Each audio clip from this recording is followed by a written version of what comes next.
Hey, what's up, everybody? I hope all is well on your end. So today we're going to continue to talk about the badass Sicilian, and we will go to the second part. Just to remind you, the first part was about the intro. Today I want to talk about the Wing Gambit. Let's start from something, really, really crazy. So the move is e4. I'm going to flip the board again because we will do most of the stuff as black. So c5 and then b4. This is the Wing Gambit. Again, let's try to understand what is White's idea. When you play the opening, you mustn't just try to memorize everything, just move by move, move by move. It's not a history session. We need to understand more behind the strategy of each move, of each sacrifice. We need to understand the reason what our opponent is trying to do, especially if they want to sacrifice something. Remember, the free cheese only is in a trap. So sometimes such things will not be a trap, but there can be some idea that our opponent will try to do. It can be a bit crazy, but they will try to annoy us, create psychological advantage, create an active game, maybe checkmate. And there can be a lot of stuff. So let's understand what he wants to do. The idea of the b4 is to remove our c5 pawn from the center and eventually take the center, do active development. This is why usually we will use two ways to counter it. Again, when someone wants to create a mess, it doesn't matter, it's over the board. You play online, live chess, or it's in real life, it's not about chess. Two ways to counter it. You need to take that extra stuff and eventually punish it, your opponent with it.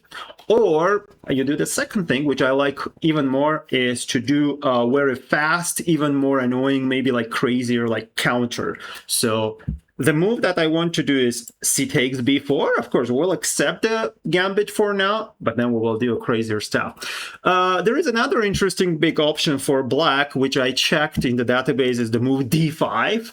This is just immediate answer, trying to punish him for that move, creating a pure chaos in the center. So you're just literally telling your opponent that if you're going to take the center, I'm just going to fight for it. You do the gambit, I will do the counter gambit. So you will create a mess. I will make the position even messier. This is a very interesting option. But I want you to be a bit patient. We'll come to a similar position like this one.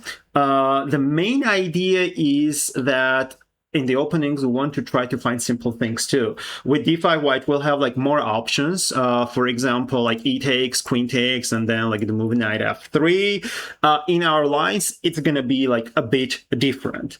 So just know that after d5, black's position is still quite interesting. It can be amazing as well. Depends on the time. So after b captures c5, we will do d takes c4, and then we will try to get the queen out. This is going to be quite interesting to knight c3, knight f6, bishop b5 check, knight c6, and later on we'll try to do either the move e5 and then grab this pawn. In some positions the queen will get to d4, or we will do the move g6 and then bishop to g7, do very fast short castle and have a normal development. But the idea that I wanted to show you is c takes b4, and again, white has two very big options. Otherwise, why he sacrificed the pawn, why he gave us the pawn for free. So the move is either pawn to d4 or pawn to a3. Let's start with the move pawn a3.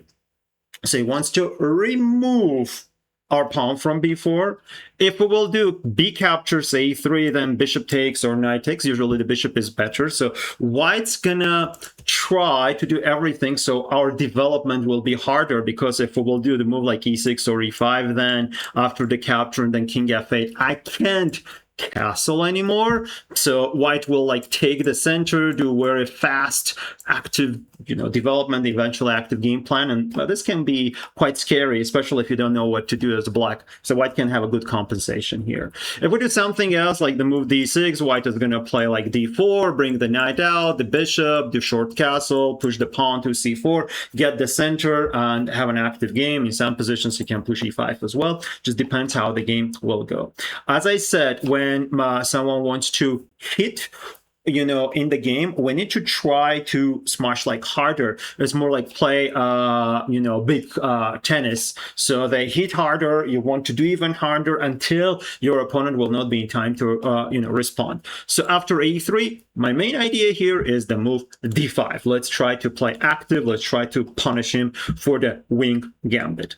So e captures d5 because a takes, b4, d takes, e4. White's not going to move the knight here. This pawn is not that weak. It's quite easy to defend it. This pawn actually is very annoying for white because it will grab a lot of space, and it's going to be very hard for white to develop the pieces. That's why e captures d5. We will do queen d5 with a simple idea to do a double attack, and this can be a really good trap for the players whose level is a bit low for now. I hope that you will get much higher and then eventually get a title for sure. So but your opponents can do this kind of blunder in their games and just give you a free rook after a takes b4, which is double question mark, and then queen e5 check, attacking the king and the rook at the same time, and black will get a winning position. That's why white will play the move knight to f3, and here we have different options. As black, I like the option of e6. There is an interesting move pawn to e5, but sometimes we need to have this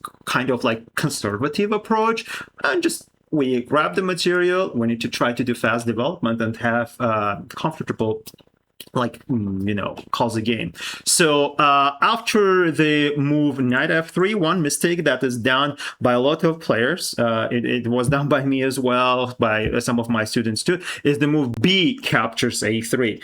Why this move is a mistake, even though we will remain the position with an extra pawn, but we will help white to develop faster. You can see that we have some issues with the bishop's development. Then white is going to push the pawns or bring the knight immediately. Then the b file is open, so knight can later jump to b5, create some annoying threats on c7. I don't want to help my opponent. We are in a battle, and that's why we need to try to create obstacles for him as well. So after knight f3, I'm just going to move my pawn to e6 and defend the pawn, and if he captures on b4, I'm just going to capture back with the bishop. After bishop b2, there is a small issue with this pawn on g7, but still I'm going to do the move knight f6 here. And we are not scared for bishop takes f6. From white side, for example, knight a3 with some idea to do knight b5. I'm just going to do short castle, bishop takes, g takes, and if knight goes to b5, our queen can jump back. There can be a move like knight a6 to not allow the knight to get to c7. If knight goes to c4, knight c6. Sure, our king is a bit weak, but what's really important that white doesn't have this bishop anymore. Our pieces are quite active, and white doesn't have a huge lead in the development. It's going to be very hard for white to attack. At some point, we can create an attack in the center by pushing this pawns, bring the king to h8, and then bring the rook to g8. We have two bishops, and let's not forget we have an extra pawn too. Remember that in the chess game, it's a constant battle. You can't have everything better for you. Some things will be better for your opponent, but what's really important that by the average criteria, your position will be, let's say, better. And I think black has everything for an advantage here. If white does the move d4 in this position instead of a takes b4, we just do the development, knight f6, bishop d3, knight c6, just logical moves. Another tip for the openings, if your opponent doesn't continue to play with crazier stuff, the moves that make lots of sense usually are perfect, and they can be the first line of the engine as well, just pure development. There is no need for you to find a new new continent here, just like bishop e7 captures knight b4, attacking this bishop. If you can capture it, you will have two bishops advantage, which is quite good. And after bishop e2, short castle, c3, knight goes back to c6, c4, queen d8. White has some compensation because he has a central pawn structure, but these pawns are a bit isolated from the king side, so they can be weak. And later we will try to do b6, bishop b7. Maybe there is some compensation for white, but still, I don't think it's enough because we have an extra pawn from black side. So I don't want to get much into the variations. You need to try to play, you need to try to get an experience, and then maybe later we will create a part 2 for this, just to understand it even more. But because it's a rare option, the Wing Gambit itself, so it's better for you to understand like the overall picture, overall plans and setups, what's going to be dangerous for you. So the main idea is to move d4. Of course, white wants to get the center. They want to justify the sacrifice, get a good, almost a total control over the center. Here, do the fast development. If we will play passive, this can be quite scary. That's why I like the move pawn d5 again. Let's not allow him to take the center. d6 can be normal too, like knight f3, let's say knight f6, but it's a bit scary to allow e5 at some point, like bishop d3, let's say e6, a3 captures, bishop a3, bishop e7, short castle, and then pawn c4. Can be normal. Some players will prefer this. But, you know, if we will play just intuitive chess, I believe d5 is much more interesting, and it can create threats. It can even create some traps for white, and they can fall for it. There are two lines that white can do. I don't think that this check is doing anything. We can just play like bishop d7. Normal knight c6 makes a lot of sense as well. And it's just one check. Remember, one check will never get your king. So, and a lot of times it's going to help you to exchange some pieces, especially if you have an extra pawn. It's going to be better for you. So the move is e takes d5 or pawn e5. I will come back to this pawn e5 a bit later. So after e takes d5, in this position, we can do the move queen captures. But remember that if you have a chance to not bring the queen out and then capture the pawns with the minor pieces, usually it's more preferable, so your queen will not be under some attack. Queen takes d5 can be a normal move too. But knight f6 is quite interesting for now. And after regular moves, we'll do like knight d5, bring this knight out, bring the bishop out. We can do the fianchetto development on the king side as well. But of course, the classic development will work too.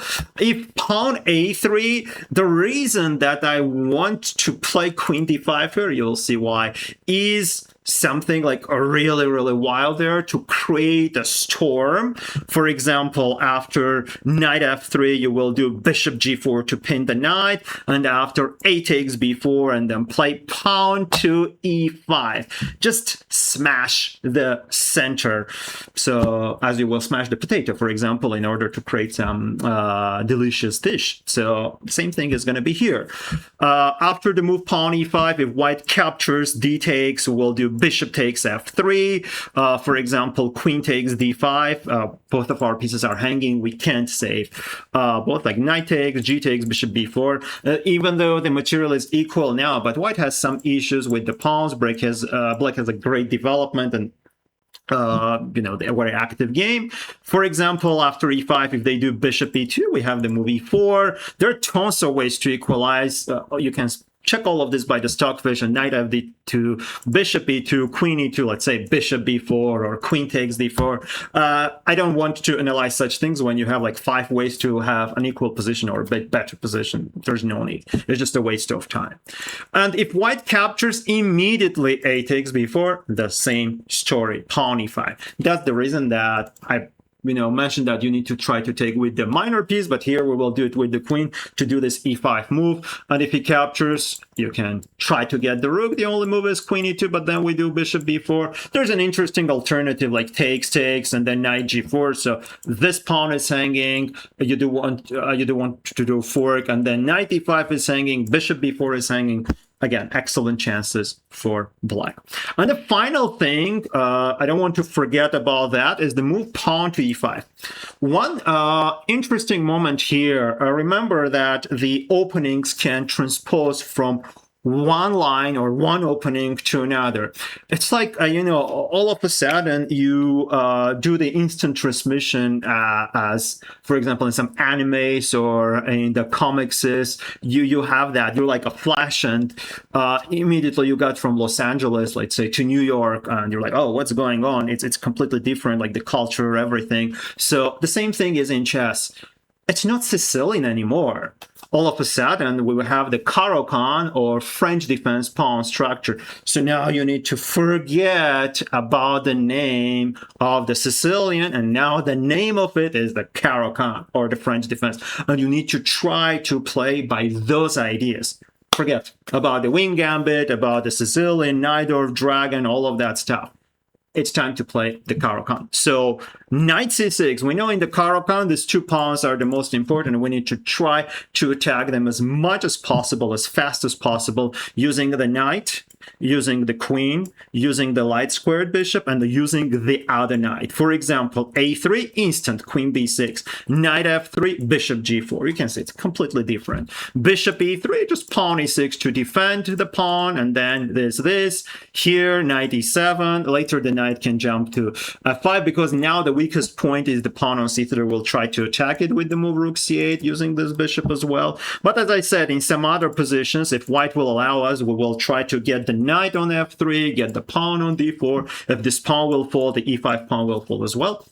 We'll talk about the Caro-Kann position much later in subsequent videos about the Caro-Kann. And of course, if we will get the similar pawn structure in the French defense, about that as well.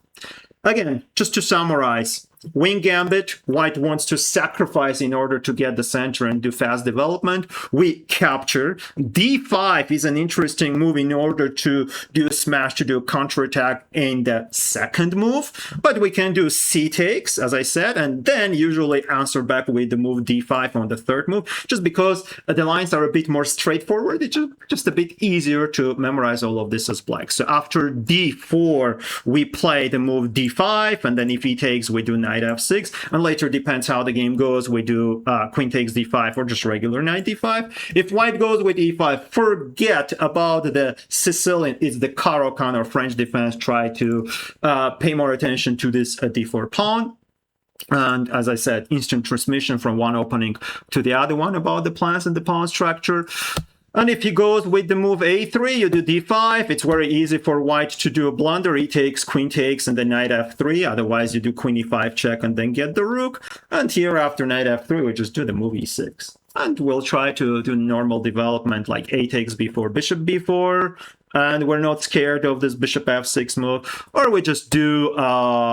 again, if white plays, for example, immediate d4, this, knight c6, short castle, bishop e7 takes, knight takes b4, bishop e2, short castle, we just do normal development.